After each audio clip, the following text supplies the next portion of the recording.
Ya, pertanyaan publik hari ini, apakah penangkapan atau pentersangkaan Saudara Sekjen PDIP, Saudara Hasto itu demi penegakan hukum atau upaya untuk tekanan politik atau pemerasan politik bahkan. Ya, dengan mudah kita simpulkan ini pemerasan politik karena itu 4 tahun lalu ya mesti udah ditangkap lah Hasto. Kenapa 4 tahun lalu ketika Jokowi masih jadi petugas partai PDIP dia tidak lakukan operasi untuk menangkap Hasto, kan itu masalahnya tuh. Kalau itu soal hukum. Jadi kalau sekarang setelah Hasto secara terbuka mempreteli kelakuan Jokowi selama berkuasa, itu tentu dendam Jokowi akhirnya berubah menjadi perintah politik. Ya kita tahu perintahnya ke siapa atau kita bisa duga itu lewat siapa perintahnya. Yang penting bahwa Hasto itu harus ditersangkakan tuh.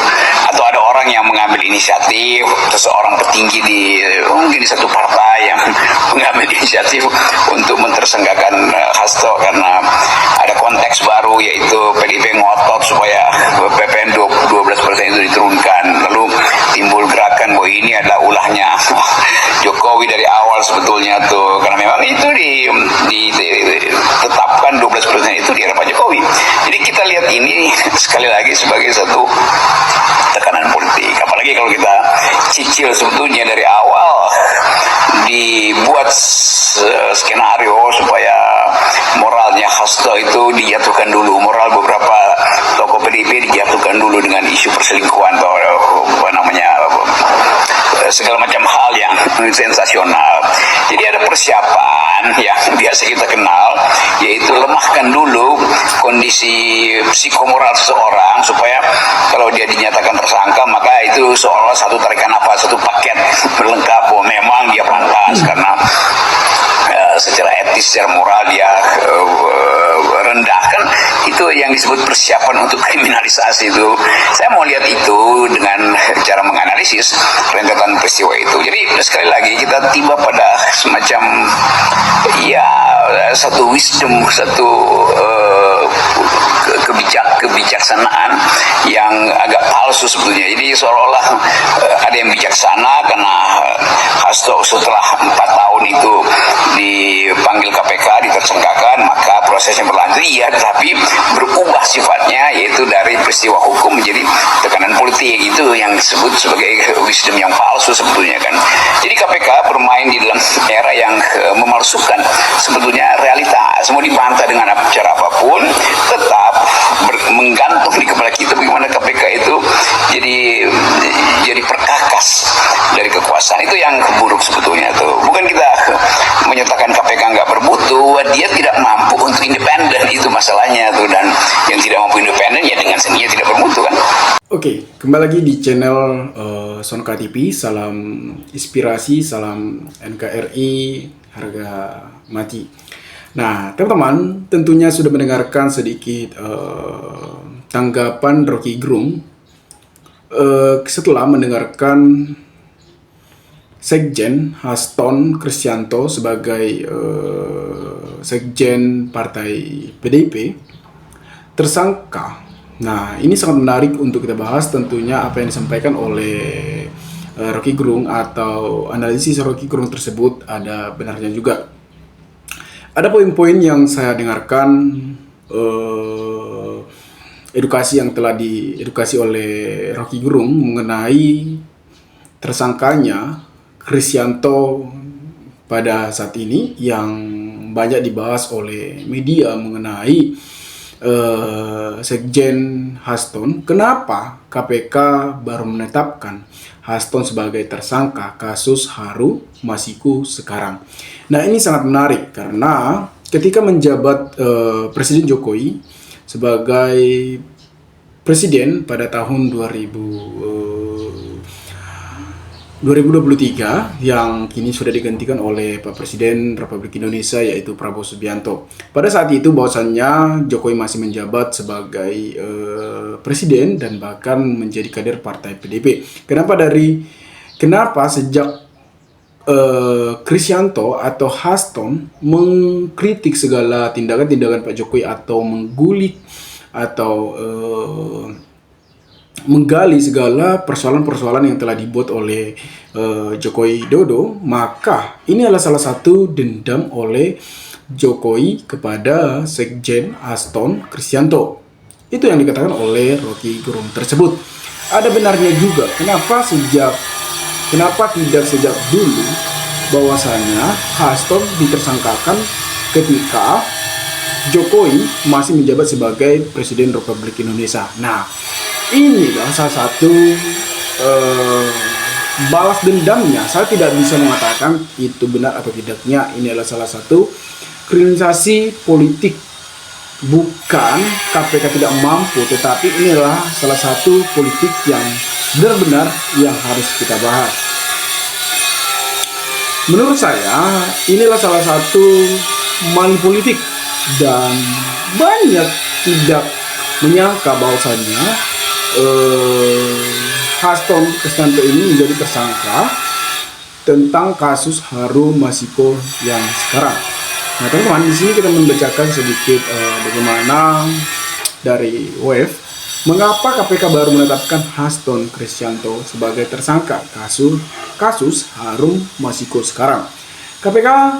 Ketua KPK Setiawan Buyanto mengungkap surat perintah penyidikan nomor Prin Dik.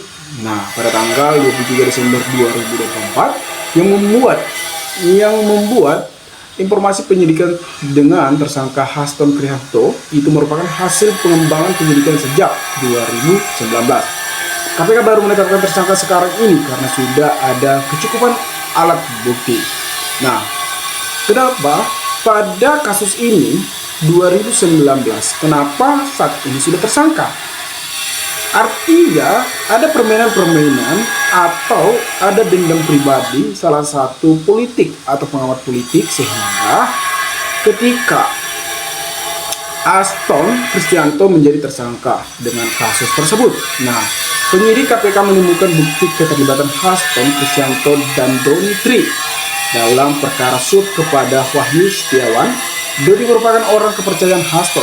Suap diduga diberikan untuk memudahkan penetapan Harun Masiku sebagai calon anggota DPR 2019 sampai 2024 yang akan menggantikan Najarudin Kimas yang meninggal. Nah, dari pengembangan penyidikan ditemukan bukti petunjuk bahwa sebagai uang yang digunakan untuk menyuap Wahyu berasal dari hak Hasto Kristianto, kata Setianto. Nah, mengapa kasus ini meski kembali dibuka setelah 5 tahun berlalu? Baru-baru ini KPK mempengaruhi data daftar pencarian orang DPO dari Harun Masiku. Dalam DPO terbaru disertakan 4 foto Harun Masiku. Hal ini berbeda dengan DPO versi Januari 2020 yang hanya menyertakan 1 foto Harun. Selain itu, disertakan pula ciri-ciri dari pria kelahiran Ujung Padang 21 Maret 1971 tersebut. Ciri-ciri dimaksud memiliki tinggi badan 172 cm, rambut hitam warna kulit saung matang, dan ciri-ciri khusus berkacamata kurus, suara sangau, serta logat Toraja atau Bugis. Nah, teman-teman, kalau kita lihat memang kasus hal tersebut ini seharusnya KPK memang sejak dulu harus turun tangan. Kenapa? Nah, pertanyaannya, kenapa Kristianto menjadi tersangka di saat Pak Presiden Jokowi tidak menjabat lagi sebagai Presiden Republik Indonesia? Nah, ini akan menjadi pertanyaan bagi masyarakat terhadap pengamat-pengamat politik yang memang ketika kasus ini tersebut memang benar Hasto memang tersangka, maka banyak pengamat politik dan Ibu Megawati pun tidak akan diam dengan penetapan kasus tersebut terhadap Kristianto yang dijemput dari kediamannya. Nah, teman-teman, hal itu yang menyebabkan sejumlah kalangan menduga adanya elemen politik dalam pembaruan dan mengungkap kasus Harun Masiku. Belakangan kasus hanya akan dinaikkan ketika ada peristiwa politik, kata Ketua Indonesia memanggil atau 57 tambah Lakso Aning Tinto. Nah, bagaimana tanggapan PDIP terhadap penetapan Hasto Kristianto sebagai tersangka? Nah, ini yang penting. PDIP menyindir penetapan Hasto sebagai tersangka, suap dan perintangan penyidikan sebagai kaldo natal dari KPK. PDIP juga menilai proses hukum terhadap Hasto semakin menguatkan dugaan adanya upaya untuk mengacak-acak partai pemimpin Megawati Soekarno Putri. Malam ini kami menyiapkan beberapa hal terkait dengan penetapan Sekjen PDIP sebagai tersangka oleh KPK. Ini masalah kita, lagi sibuk Natal, kami dikasih hadiah Natal dengan Sekjen. Ditetapkan jadi tersangka, kata Ketua Dewan Kehormatan DPP PDIP K.